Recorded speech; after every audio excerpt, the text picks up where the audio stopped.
menyenangkan, tetapi tidak jika harus membawa banyak barang. Membayangkannya saja sudah membuat lelah, bukan?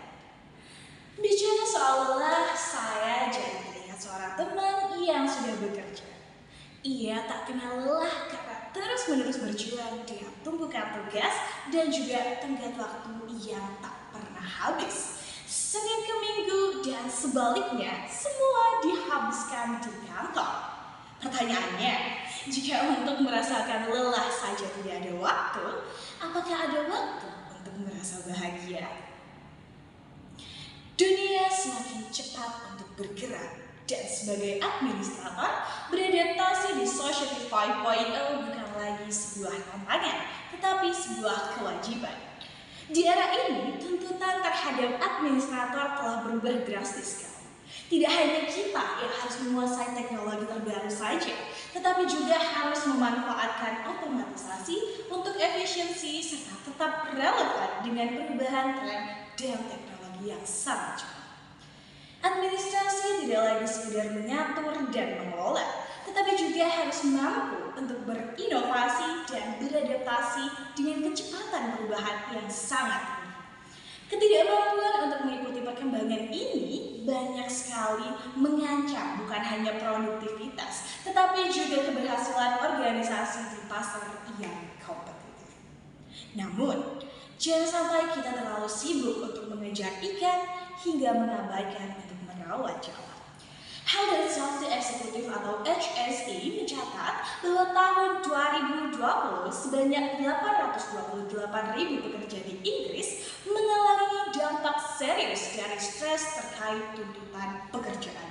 Dan ini bukanlah hanya angka, ini adalah peringatan nyata bahwa beban kerja yang berat dan tekanan berlebihan dapat merusak kesehatan mental. Tapi, kenapa stres terus muncul padahal kita sudah terbiasa untuk bekerja setiap hari?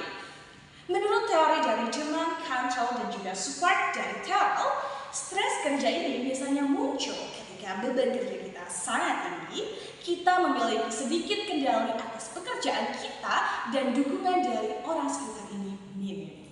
Coba bayangkan saja, jika kamu harus menyelesaikan banyak sekali tugas dengan tenggat waktu yang sangat ketat dan tanpa bisa memilih kamu untuk menyelesaikannya dengan cara apa, dan juga tanpa bantuan sama sekali. Lalu, bagaimana kita bisa mengatasi hal-hal ini? Melakukan sober. Ya, ini bukan rokok, tapi pertama, kamu harus bisa untuk memulai dengan S, support system. Kamu harus menemukan rekan kerja, keluarga, atau juga teman yang bisa kamu ajak untuk berbagi cerita dan juga mendapatkan dukungan emosional. Yang kedua, E for empower. Kamu bisa memperkuat keterampilan kamu dengan mengikuti kursus online atau juga membaca buku yang relevan tentunya dengan pekerjaanmu. Misalnya, jika kamu bekerja di bidang administratif, maka kamu bisa kursus tentang time management atau juga tentang leadership. Yang ketiga, ada balance work-life. Kamu coba gunakan teknik Pomodoro. Bekerja selama 25 menit dan beristirahat selama 5 menit. Karena ini selain membantu untuk meningkatkan fokus, dan juga ini bisa membuatmu untuk stress management. Dan juga terakhir adalah self training. Kamu bisa mengikuti kelas yoga atau juga meditasi serta menggunakan aplikasi mindfulness. Hal tersebut dapat mengatasi tekanan di tempat kerja. Jadi, kapan terakhir kali kamu sebagai administrasi merasa bahagia di kantor? Jika jawabannya terlalu lama, mungkin saatnya kamu untuk mempertimbangkan kembali bagaimana kamu mengelola stres dan juga beban kerjamu. Karena ingatlah bahwa beradaptasi dengan cepat di era Society 5.0 adalah sebuah kewajiban. Tetapi menjaga kesejahteraan mentalmu adalah hakmu.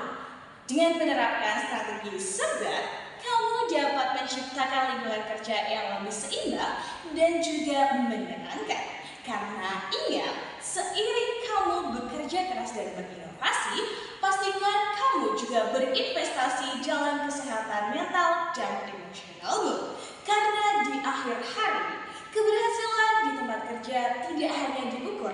seberapa banyak tugas yang kamu selesaikan, tetapi juga seberapa bahagia dan sehat kamu untuk merasa dan juga menjalani hari-hari kerjamu.